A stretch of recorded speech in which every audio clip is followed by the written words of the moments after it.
যাবে। আচ্ছা বলেন তো বাবা, বছরে কদিন রোজা রাখা হারাম? 5 দিন। রোজার ঈদ যাকে ঈদুল ফিতর বলা হয়, আর কুরবানির ঈদ যাকে ঈদুল আযহা বলা হয়, তারপর দিন এই 5 দিন রোজা রাখা হারাম, বাকি গোটা বছর রোজা রাখা যায়। তাহলে আজ যে ওয়াহাবি বলছে যে রজবে রোজা রাখা যাবে না, শাবানে রোজা রাখা যাবে না, এই আল্লাহর শরীয়তে 5 দিন ছাড়া 12 মাস রোজা রাখা যাবে, আর ওয়াহাবি বলছে এইগুলো মাসে রোজা রাখা যাবে না। তো এটা আল্লাহর শরীয়ত হলো না শয়তানের শরীয়ত হলো? এটা ইসলাম নয়। ইসলাম তো বলছে ঈদুল ফিতর, ঈদুল আযহা, তারপরের দিন, এই 5 দিন তোমার জন্য রোজা রাখা নিষেধ। কারণ এই কটা দিন আল্লাহর পক্ষ থেকে মুমিনদেরকে দাওয়াত আছে কুরবানির মাংস খাওয়ার। আর 1 মাস যে রোজা রেখেছে, 1 মাস রোজা রেখে দিনে খায়নি, তাই ঈদের দিনটা আল্লাহ রোজা রাখা নাজায়েজ করে দিয়েছেন, যে আমার বান্দা এই ঈদের দিনে যা ইচ্ছা মন ভরে খাবে। তো 5টা দিন আল্লাহর পক্ষ থেকে দাওয়াত, রোজা রাখা যাবে না, বাকি আপনি যেই দিন রাখেন জায়েজ আছে। তো রজব মাসে রাখলে এটা নাজেজ আছে, এরকম দলিল কিয়ামত পর্যন্ত কেউ দেখাতে পারে না। শাবানে রাখলে নাজায়েজ হবে, কেউ দেখাতে পারে না। তবে আলহামদুলিল্লাহ রজব মাসের রোজার, শাবানের রোজার এক্সট্রা ফজিলত মুহাম্মদ রাসূলুল্লাহ বয়ান করেছে। কিতাবটির নাম হচ্ছে শুউবুল ঈমান, লেখকের নাম হচ্ছে ইমাম বাইহাকি। কিতাবটির নাম হচ্ছে ফাদাইলুল আওকাত, লেখকের নাম হচ্ছে ইমাম বাইহাকি। এই দুটি কিতাবে হাসান লে গায়রিহি সনদে ইমাম বাইহাকি রাহমাতুল্লাহ আলাইহি হাদিস নিয়েছেন। আর সালমান ফারসি এবং আরো একজন সাহাবী আন হযরতে আনাস, দুইজন সাহাবী বর্ণনা করেছেন। দয়ার নবী মুস্তাফা বলছেন রজব মাসে একটি তারিখ রয়েছেন, যে তারিখটি হচ্ছে রজবের 27 তারিখ। যেই ব্যক্তি এই তারিখে একটা রোজা রাখবে, আল্লাহ পাক তাকে 100 বছর রোজা রাখার সওয়াব দান করবেন। সুবহানাল্লাহ। যে ব্যক্তি একটা রোজা রাখবে, আল্লাহ তাবারাক ওয়া তাআলা তাকে 100 বছর রোজা রাখার সওয়াব দান করবে। আর যে ব্যক্তি এই রাতের 1 রাত ইবাদত করবে, 100 বছর ইবাদত করার আল্লাহ তাকে সওয়াব দান করবে। তাহলে কেউ যদি রজবে রোজা রাখে, লাভ আছে না লস আছে? তো আমরা যদি রোজা রাখি, মুসলমান যদি রোজা রাখে, তো দাড়িওয়ালা শয়তানের কেন পেটে ব্যথা? ও তো রোজা রাখছে, ও তো সুদ খায় না, ঘুষ খায় না, চুরি করে না, চামারি করে না, তো এই হারামখোরদের পেটে ব্যথা কেন হয় বাবা? কেন পেটে ব্যথা হয়? যদি আপনার এলাকায় কেউ বলে রজবে রোজা চলবে না, শাবানের রোজা চলবে না, একটু দয়া করে একবার আমাদের সাথে বসে দিয়েন তো, মেহেরবানি হবে আপনাদের। ও তো রোজা রাখবে, ওর বাপ যদি মরে যায় ও কবর থেকে উঠে রোজা রাখবে।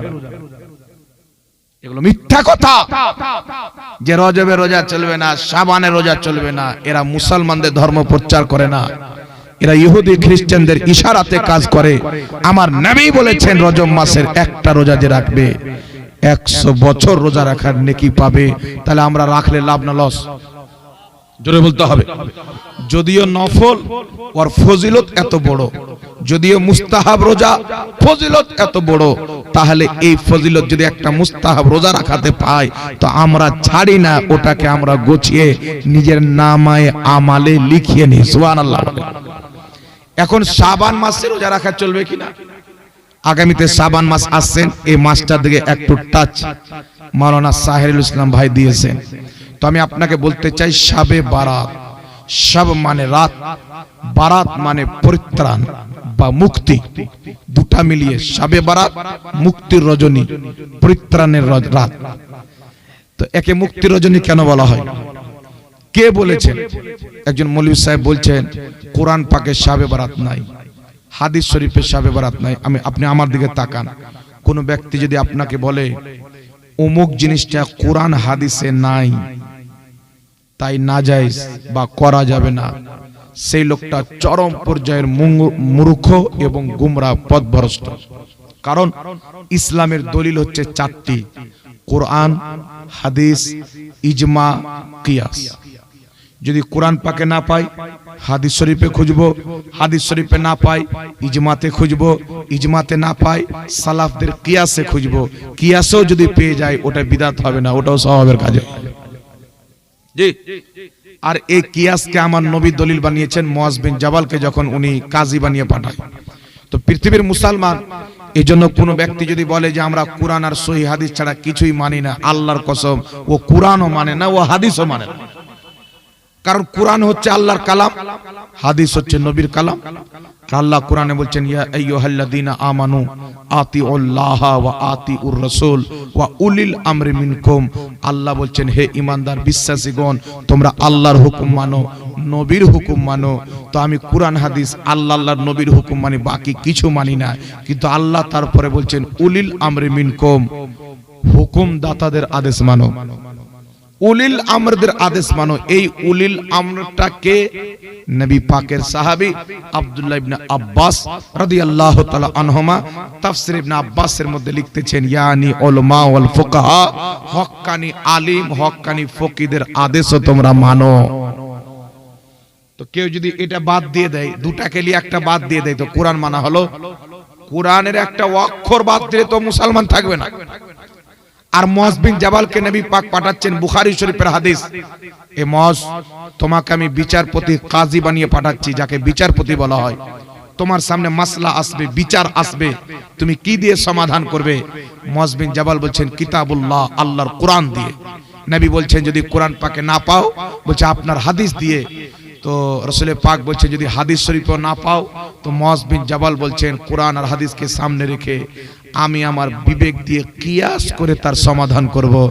আল্লাহর নবী সেটা সমর্থন করে খুশি করে মুআজ বিন জাবালকে বিদায় দিয়ে কিয়াসকেও ইসলামের একটা দলিল বানিয়ে দিলেন।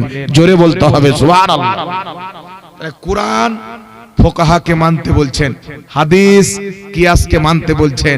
আর কেউ যদি বলে আমি কিয়াস মানি না, ইজমা মানি না, ফুকাহাকে মানি না, তার কোরআনও মানা হলো না, তার হাদিসও মানা হলো না। কোরআন হাদিস তারাই মানে যারা কোরআন হাদিসের সাথে সাথে ইজমা এবং কিয়াসকেও মানে। কথা বুঝতে পারছেন বাবা? জি। এই জন্য পৃথিবীর মুসলমান কেউ যদি বলে এটা কোরআন পাকে নাই, তো কোরআন পাকে তো আজান নাই বাবা, তাহলে আজান কি নাজায়েজ হয়ে যাবে? তখন আপনি কি বলবেন? কোরআন পাকে আজান নাই, তবে হাদিস শরীফের মধ্যে আছে। তাহলে কেউ যদি বলে এই কথাটা কোরআনে নাই তাই নাজায়েজ বা বিদআত, তাহলে সেই ব্যক্তি মূর্খ প্রমাণ হবে কি হবে না? কথা বলেন, মূর্খ প্রমাণ হবে।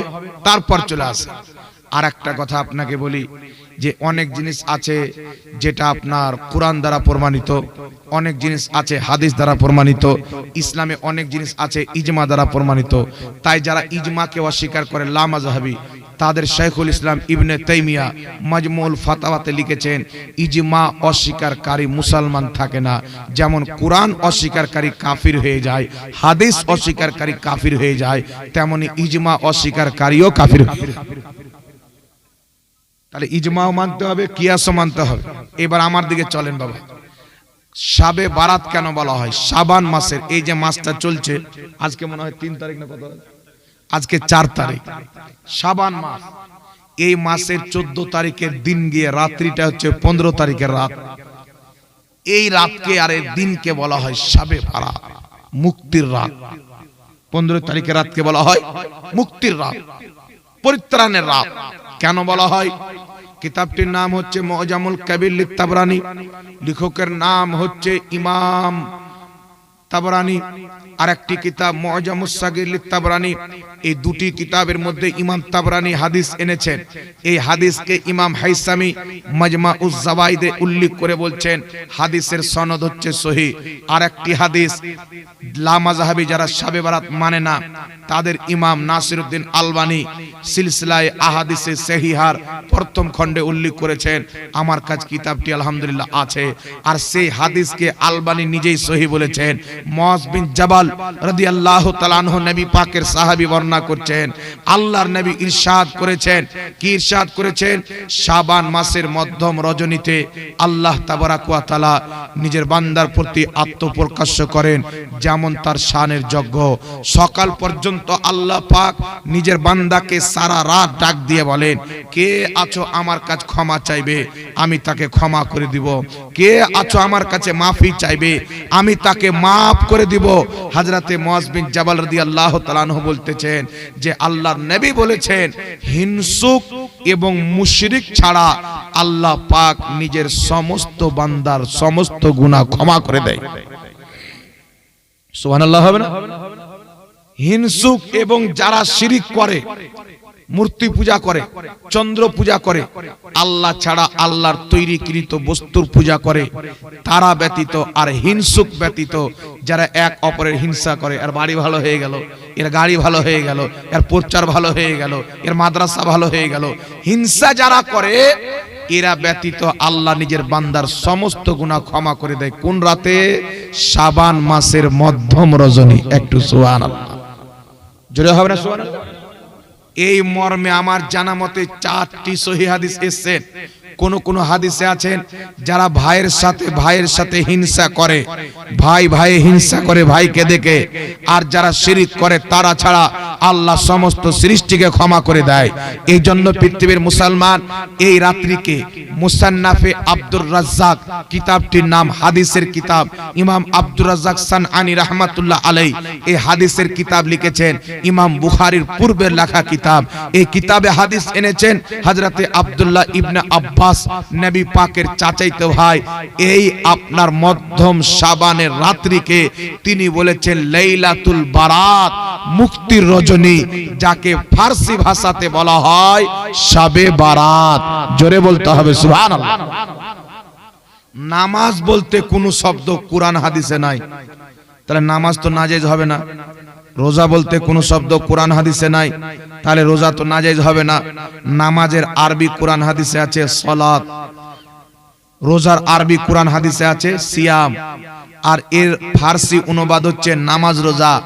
তেমনি শাবে বারাতের আরবি হাদিসে আছে লাইলাতুল বারাত, এর ফার্সি হচ্ছে শাবে বারাত। সুবহানাল্লাহ বলেন। এই জন্য ইমাম বদরুদ্দিন আইনি বুখারী শরীফের শারা উমদাতুল কারিতে এই রাতকে লাইলাতুল বারাত অর্থাৎ শাবে বারাত বলেছেন। ইমাম মুল্লা আলী কারি মিশকাতের শারা মিরকাতে এই রাতকে লাইলাতুল বারাত অর্থাৎ শাবে বারাত বলেছেন। লা মাযহাবি আহলে হাদিস যারা শাবে বারাত মানে না, তাদের সবচাইতে বড় মুহাদ্দিস আব্দুর রহমান মুবারকপুরি তিরমিজির শারা তোহফাতুল আহওয়াজিতে এই রাতকে লাইলাতুল বারাত অর্থাৎ শাবে বারাত বলে আখ্যায়িত করেছেন। আহলে হাদিসদের বড় ফতোয়ার কিতাব ফাতাওয়া হাসারিয়ার মধ্যে এই শাবে বারাতকে লাইলাতুল বারাত বলে এবং প্রকাশ্যে শাবে বারাত বলে আখ্যায়িত করেছেন। জোরে বলতে হবে সুবহানাল্লাহ। তাহলে সাহাবা বড় বড় মুহাদ্দিস এই রাতকে লাইলাতুল বারাত বলেছেন, শাবে বারাত বলেছেন। তাহলে এই নামটা বিদআত হতে পারে? কেউ যে বিদআত বলবে ও নিজেই বিদআত। যে বলবে শাবে বারাত কোরআন হাদিসে নাই, ও আলাদা কোরআন হাদিস মানে, ইহুদির দাওয়া। এটা নবীর দাওয়া, কোরআন হাদিস নাই। আল্লাহর কসম কে বলি, সারা পৃথিবীর মৌলবি যদি একদিকে হয় আর খাজা মঈনুদ্দিন চিশতির মাননেওয়ালা একটা সুন্নি আলেম যদি একদিকে হয়, তো শাবে বারাতকে অবৈধ প্রমাণ করবে সারা পৃথিবীর মৌলবির হিম্মত নাই। কারণ এখানে তালওয়ার নিয়ে আর হাঁসুয়া নিয়ে কথা হবে না, দলিল নিয়ে কথা হবে। কটা হাদিস অস্বীকার করবে? এই জন্য পৃথিবীর মুসলমান যুগ যুগ থেকে মুসলমান এ রাত্রে ইবাদত করে, দিনের বেলা রোজা রাখে। এখন আপনাকে বলবো রাত্রে ইবাদত করা যাবে কিনা? একা একই করবেন না, সবাই মিলে করবেন। দিনের বেলা রোজা রাখা যাবে কি যাবে না, এটা আমি বলবো না, চিন্তা করিয়েন না, এটাও দলিলের দ্বারাই আপনাকে বুঝাবো। তো শাবে বারাতকে শাবে বারাত কেন বলা হয়, মুক্তির রজনী কেন বলা হয়? এই রাত্রিতে আল্লাহ পাক হিংসুক, ভাইয়ের সাথে হিংসাকারী আর মুশরিক ব্যতীত নিজের বান্দার সব গুনাহকে ক্ষমা করে দেয়। তাই এই রাত্রিকে সাহাবা এবং মুহাদ্দিসিনে কেরাম লাইলাতুল বারাত, মুক্তির রজনী বলেছেন, যাকে ফার্সিতে বলা হয় শাবে বারাত। কথা বুঝতে পারছেন? এই জন্য বলা হয়। তারপর এই রাত্রিতে কি করবেন, দিনের বেলা কি করবেন? কিতাবটির নাম হচ্ছে মিশকাতুল মাসাবি, বাবু ফাদাইলে নিসফে শাবান। শাবান মাসের অর্ধেক তারিখের রজনীর ফজিলতের প্রতি একটা চ্যাপ্টার সাহেবে মিশকাত বেনেছেন, আর সেখানে হাদিস এনেছেন। তারপরে সহিহ ইবনে হিব্বান সহ আরো অনেক কিতাবে এই হাদিসটা এসেছেন। রাসূল পাক বলছেন, যখন শাবান মাসের মধ্যম তারিখ চলে আসবে, আল্লাহর নবী বলছেন, কুমু লাইলাহা, তোমরা রাত্রিবেলা নামাজ পড়বেন, ওয়া সুমু নাহারাহা, এবং তোমরা দিনের বেলা রোজা রাখবে। সুবহানাল্লাহ। আল্লাহর নবী বলছেন কুমু লাইলাহা, শবে বারাতে রাত্রিতে তোমরা কি করবে? নামাজ পড়বে। ওয়াসুমু নাহারাহা, দিনের বেলা তোমরা রোজা রাখবে। এখন নবী পাক বলছে রাত্রে ইবাদত করবে, দিনে রোজা রাখবে। তো কেউ যদি ইবাদত করে রোজা রাখে, এটা নাজায়েজ হবে না নেকির কাজ হবে? জোরে বলতে হবে। আর যে মৌলবি বলছে এটা কোনো হাদিসে নাই, ও হাদিস পড়বে তেবি তো পাবে। একজন চোর যদি নিজের নাম নমাজি রেখে দেয় তো আর নামাজি হয়ে যাবে নাকি? কথা বলেন। একজন চোর নিজের নাম রেখে দিয়েছে নমাজি, একজন সুদখোর নিজের নাম রেখেছে হালাল শেখ, তো হালাল হয়ে যাবে? তো কেউ যদি নিজের নাম আহলে হাদিস রেখে দেয় তো হাদিস বুঝে নিবে? ওদের 1000% মৌলবীর মধ্যে 999% মৌলবী বাংলা পড়ে বক্তব্য দেয়, আরবি কিতাব পড়তে জানে না, জাহিল। আর এরাই মানুষকে বলবে শবে বারাত নাই। তো যারা শবে বারাত বিশ্বাস করে না, এরা নবী পাকের হাদিসকে মানে না। এরা আহলে হাদিস নাম দিয়েছে ইংরেজদের দেওয়া নাম, নবী মুস্তাফার দেওয়া নাম। এবার আপনাকে বলি শবে বারাতের রোজা আপনি রাখবেন, কটা রাখবেন? 1টা 2টা 3টা পর্যন্ত রাখেন। নবী পাক বলেছেন প্রত্যেক মহিনাতে 3টা যে ব্যক্তি রোজা রাখলো সেই ব্যক্তি পুরা মহিনা রোজা রাখার সওয়াব পাবে। সুবহানাল্লাহ হবে না? আল্লাহর নবী বলেছেন যেই ব্যক্তি মাসে প্রত্যেক মাসে 3টা করে রোজা রাখবে, সেই ব্যক্তি যে এক মাসে 3টা রাখলো পুরা মাস রোজা রাখলো, আর এক মাসে 3টা রাখলো পুরা মাস রোজা রাখলো। আর শবে বারাতের মহিনাতেও 3টা রোজা রাখলেন মানে পুরো মাসে রোজা রাখার সওয়াব পাবেন। আর শবে বারাতের রাত্রি দিনের বেলা রোজা রাখবেন, আর এক্সট্রা ফজিলত নবী পাক বয়ান করেছেন। নবী পাক বলেছেন তোমরা সুমু নাহারাহা, দিনের বেলা তোমরা রোজা রাখো। এখন কিছু আহলে হাদিস লা মাযহাবি ওয়াহাবি মৌলবি বলে যে শবে বারাতে রোজা রাখা বিদআত। কিন্তু বাবা আমি জানতাম এরা কোরআন হাদিস পড়ে না, এখন বুঝতে পারছি এরা নিজের বাপ দাদার কিতাবও পড়ে না। আহলে হাদিসদের সবচাইতে বড় মুফতি আব্দুল্লাহ রুপড়ি নিজের ফতোয়ার কিতাব, কিতাবটির নাম হচ্ছে ফাতাওয়া আহলে হাদিস। আমার গাড়ির ডিগ্গিতে এখন কিতাবটি রাখা আছে। সেই কিতাবের মধ্যে তাকে প্রশ্ন করা হলো শবে বারাতে রোজা রাখা জায়েজ না না জায়েজ, অনেকেও হাদিসটাকে জয়ীফ বলে। তো আব্দুল্লাহ রুপড়ি উত্তরে বলছে আহলে হাদিসদের বড় মুফতি শবে বারাত কা রোজা রাখনা আফজল है, শবে বারাতে রোজা রাখা অতি উত্তম মুস্তাহাব। সুবহানাল্লাহ হবে না? তারপরে কিছু কিছু লোক বলে হাদিসটি জয়ীফ। তো আব্দুল্লাহ রুপড়ি উত্তরে বলছেন হাদিস যদি জয়ীফ হয় তো জয়ীফ হাদিসও আমল করা মুস্তাহাব। জোরে বলতে হবে সুবহানাল্লাহ। তারপরে তাদের দ্বিতীয় কিতাব ফাতাওয়া হাসারিয়া, আহলে হাদিস লা মাযহাবি ভাইদের কিতাব।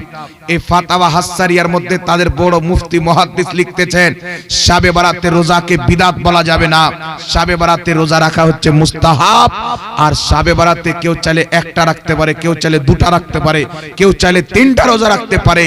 শবে বারাতকে কেন্দ্র করে যদি রোজা রাখে এর বিদআত হওয়ার কোনো চান্স নাই, কারণ রাসূল পাক বলেছেন সুমু নাহারাহা, দিনের বেলা তোমরা রোজা রাখো। জোরে বলতে হবে সুবহানাল্লাহ। আর রাত্রিবেলা ইবাদত করো। মায়েশা সিদ্দিকা রাদিয়াল্লাহু তাআলা আনহা বলছেন আল্লাহর নবী সাল্লাল্লাহু আলাইহি ওয়াসাল্লাম একদিন রাতে সিজদারত অবস্থায় ছিলেন, নামাজ পড়তেছিলেন। সেই রাতটি ছিল আপনার শাবান মাসের মধ্যম রজনীর রাত। মায়েশা সিদ্দিকা বলছেন আল্লাহর নবী এত লম্বা সিজদা করলেন, এত লম্বা সিজদা করলেন, এত লম্বা সিজদা করলেন, এত লম্বা সিজদা করলেন, আমি আয়েশা মনে করলাম হয়তো নবী পাক ইন্তিকাল করেছেন। নবী পাক ইন্তিকাল করেছেন, এত লম্বা সিজদা করলেন। মায়েশা সিদ্দিকা রাদিয়াল্লাহু তাআলা আনহা নিজের আঙ্গুলটা টাচ করলেন, নবী পাকের পায়ে টাচ করলেন। আল্লাহর নবী একটু হিললেন। মায়েশা ভাবলেন না নবী পাক বাহায়াত আছেন। আল্লাহর নবী যখন নামাজ কমপ্লিট করলেন, নামাজ কমপ্লিট করে নবী পাক বলতেছেন আয়েশা তুমি কি জানো আজকের এই কোন রাত? এই রাত হচ্ছে শাবান মাসের মধ্যম রজনীর রাত। এই রাত্রিতে আল্লাহ তাবারাক ওয়া তাআলা, এই শাবান মাসের মধ্যম তারিখের রাত, এই রাত্রে আল্লাহ তাবারাক ওয়া তাআলা নিজের বান্দার প্রতি আত্মপ্রকাশ করে, যেমন তার শানের যজ্ঞ। আর হিংসুক ব্যতীত, মুশরিক ব্যতীত আল্লাহ পাক নিজের সমস্ত বান্দাকে ক্ষমা করে দেয়। তাহলে শবে বরাতের রাত্রিতে আমার নবী নিজেই ইবাদত করেছেন। আর এই হাদিসটা হচ্ছে মুরসাল সহিহ। ইমাম মুল্লা আলী কারি মিরকাতে বলছেন জামহুর ফুকাহায়ে কেরামের নিকটে মুরসাল হাদিস ইসলামের দলিল। ইমাম ইবনুল হামাম বলছেন জামহুর ফুকাহায়ে কেরামের নিকটে মুরসাল হাদিস হচ্ছে ইসলামের দলিল। সুতরাং আল্লাহর নবী শাবে বারাতের রাত্রিতে লম্বা লম্বা সাজদা করে নিজেই ইবাদত করেছেন। তাহলে কেউ যদি বলে শাবে বারাতে মসজিদে ইবাদত করা আর বেশ্যাখানে রাত্রি কাটানো দুটোই বরাবর, বরং বেশ্যাখানে রাত কাটানো ভালো, ও মলবি না কলবি? এটা আমি বানিয়ে বললাম না, বলেছে বাংলাদেশের একটা ছুতাহারা টাইপের মৌলবি বলেছে, বান্দর মুখা মৌলবি। এগুলো মৌলবীর নসিব ভালো, ভারতে নাই। আবার বাড়ি গিয়ে চামড়ার জুতা নিয়ে পিঠে আসা দরকার ছিল। তুমি বলো না যে হারাম, আলাদা কথা, দলিল দাও, কিন্তু দলিল তো নাই। এক তো হালাল জিনিসকে নাজায়েজ, যেটা নবী পাক করেছেন ওটা কোনোদিন নাজায়েজ হবে? ওটা কোনোদিন বিদআত হবে? আর যেই ব্যক্তি নবীর করাকে নবী হুকুম করেছেন রাতে ইবাদত করো, কুমু লাইলাহা, রাতে নামাজ পড়ো, ইবাদত করো, আর নবী পাক নিজেই ইবাদত করছেন, আর এটাকে কেউ যদি বিদআত আর বেশ্যাখানার সাথে তুলনা দেয়, এটা ওয়াহাবি জাতির লোক হতে পারে, মুসলমান জাতির লোক এই কথা কোনোদিন বলতে পারে না। আর এদের যারা অন্ধভক্ত মুসলমান হচ্ছে, এরা যখন কবরে যাবে তখন বুঝতে পারবে যে আমরা 2025-এর ইসলাম মেনে কত বড় ভুল করেছি। ইসলাম তো 1450 বছর পূর্বে এসেছে। এদের মধ্যে কেউ 2025-এ ইসলাম গ্রহণ করেছে, কেউ 2020-তে, কেউ 2015-তে, 2000 সালের পর। 2000 সালের পূর্বে মুর্শিদাবাদে এই ইসলামের লোক খুব কম পাবে। এটা ইহুদিদের চক্রান্তের ইসলাম। আর সুন্নিরা কোন দল কবুল করেনি। আমাদের পূর্বপুরুষ 1450 বছর থেকে যেই পথে চলে আসছে আহলে সুন্নাত ওয়াল জামাত, হাবলুল্লাহ, আল্লাহর রস্সি, আমরা ওই পথই কায়েম ও দায়েম আছি। কোথাও গিয়েছে কি আমরা? তো যেখান থেকে গিয়েছে তারা জাহান্নামী, যারা এখানে দাঁড়িয়ে আছেন তারা আল্লাহর রস্সিকে ধরে আছে। এই জন্য পৃথিবীর মুসলমান রাত্রে ইবাদত করবেন, একা একই করবেন না, সবাই মিলে করবেন। তো শুনেন, ইবনে তাইমিয়া আহলে হাদিস ওয়াহাবিদের বড় ইমাম, তার কিতাবের নাম হচ্ছে ইকতিদাউল সিরাতিল মুস্তাকিম। এই কিতাবের মধ্যে লিখছেন শাবে বারাতের রাতে একা একা ইবাদত করাও জায়েজ, আর সবাই মিলে সম্মিলিতভাবে মসজিদে ইবাদত করা, যেটা সালফে সালেহিন থেকে প্রমাণিত আছে, এটাও হাসান, অর্থাৎ এটাও উত্তম তরিকা। জোরে বলেন সুবহানাল্লাহ। তো মুন্সি নিজের বাপের কিতাব পড়েনি, তাহলে ও জাহিল কুরআন হাদিস কি করে পড়বে? পড়াশোনা তো করতে হবে। আপনাদের দোয়াতে কয়েক লক্ষ টাকার কিতাব, নিজের জাতে কিতাব কিনেছি আলহামদুলিল্লাহ, পড়াশোনা করে বক্তব্য দিই। যখনই জালসা থেকে যাই অভ্যেস বানিয়ে নিয়েছি, না হলেও 10 মিনিট কিতাব খুলে দেখবো, না হলো 5টা পাতা পড়বো, তারপর বাড়িতে গিয়ে ঘুমাবো। কিন্তু পৃথিবীর মুসলমান এই জন্য শাবে বারাতের রাত্রে একা ইবাদত করেন, সবাই মিলে ইবাদত করেন, কোনো সমস্যা নাই। দিনের বেলা রোজা রাখেন। আর মা বোনদেরকে বলবো, আপনাদেরকে বলবো, কিছু জাহিল মৌলবি, ইংরেজদের দালাল, মাথায় ঘুমটা দিয়ে সোশ্যাল মিডিয়াতে এসে বকরির ঘরে বসে একটা ছোট্ট ক্লিপ বানিয়ে পাঠিয়ে দিল, শাবে বারাতের রোজার হাদিসটা হচ্ছে জয়ীফ হাদিস, রোজা রাখা যাবে না। গোটা দুনিয়ার মুহাদ্দিস জানতো না এটা জয়ীফ হাদিস, রোজা রাখা যাবে না। তুই জেনে গেলি? মুহাদ্দিসরা বুঝতো না? যারা 5 লক্ষ হাদিস মুখস্থ জানতেন, 10 লক্ষ হাদিস মুখস্থ জানতেন, তিনারা মনে হয় কম বুঝতেন নাকি বলেন? এই জন্য বাবা, আহলে সুন্নাত ওয়াল জামাতের প্রতি কায়েম থাকেন, এটাই হচ্ছে নাজাত প্রাপ্ত দল। আমরা যেখানে কথা বলি, দুশ্মনের বাড়িতেও যদি কথা বলি, নিজের সিনা উঁচু করে কথা বলি, মাথা উঁচু করে কথা বলি, কারণ আমাদের প্রত্যেকটা দলিল কোরআন হাদিস ইজমা কিয়াসে বিদ্যমান রয়েছেন। আমরা পানিতে ভেসে আসা নয়, আমাদেরকে হিন্দুস্তানে খাজা মঈনুদ্দিন চিশতি বসিয়েছে। সুবহানাল্লাহ হবে না? এই জন্য শাবে বারাতে রোজা রাখবেন। আর রাত্রিবেলা তারপর আর একটা আমাদের দিকে একটা চলতি রেওয়াজ আছে, শাবে বারাতে হালুয়া রুটি খাওয়া। মৌলবীরা এত নিচে নেমে গেছে যে হালুয়া রুটির উপরে ওই পাবন্দি লাগাতে যায়, ফতোয়া লাগাতে যায়, আছে না? হালুয়া রুটির উপরে ফতোয়া লাগাতে যায়। দেখেন, আজকে যেমন হালুয়া রুটি খাওয়া যায়, কালকে যেমন হালুয়া রুটি খাওয়া যায়, ঈদের দিন যায়, অন্য অন্য দিন যায়, তেমনি ভাবে শাবে বারাতের দিনেও হালুয়া রুটি খাওয়া যায়। কেউ এটা মনে করিয়েন না যে শাবে বারাতে হালুয়া রুটি খেলে মনে হয় নেকি বেশি পাওয়া যাবে, বা শাবে বারাতে খাওয়া এটা কোনো এক্সট্রা ধর্মের আমল আছে, না। অন্য অন্য দিনে আপনি খাচ্ছেন যেমন নেকি, শাবে বারাতে খাবেন তেমনই নেকি। কথা আমার বুঝতে পারছেন? এটা যে আওয়ামের মধ্যে চালু হয়েছে, তো উলামায়ে কেরাম এটাকে বন্ধ কেন করেনি, চালু কেন আছে? কারণ এটা চালু থাকাতে ইসলামের কোনো ক্ষতি নয়। কমসে কম শাবে বারাতের বাহানাতে নবীর সুন্নাত মনে করে মানুষ হালুয়া রুটি তো খায়। কারণ বুখারীতে হাদিস আছে, ইবনে মাজাতে একটা চ্যাপ্টার আছে, চ্যাপ্টারটির নাম হচ্ছে বাবুল হালওয়া, হালওয়ার পরিচ্ছেদ। এখানে হাদিস আছে ক্বালা তায়েসা সিদ্দিকা রাদিয়াল্লাহু তাআলা আনহা কানা নবী সাল্লাল্লাহু আলাইহি ওয়াসাল্লামা ইউহিব্বুল হালওয়া ওয়াল আসালা। মায়েশা বলছেন আল্লাহর নবী সবচাইতে বেশি হালওয়া খেতে ভালোবাসতেন এবং মধু খেতে ভালোবাসতেন। তো উলামায়ে আহলে সুন্নাত তো চায় যে পাবলিক যেটা নবী পছন্দ করেছেন সেটাকে যেন পছন্দ করে। তো শাবে বারাতের বাহানায় কেউ যদি নবীর পছন্দের খাবার খায় এটা তো ভালো কথা, খারাপের কি আছে? না কি বলেন? কেউ যদি না খায় তো আমরা তো ওকে উপরে গুলি মারতে যাই না, ভাই খাবি না খাস না।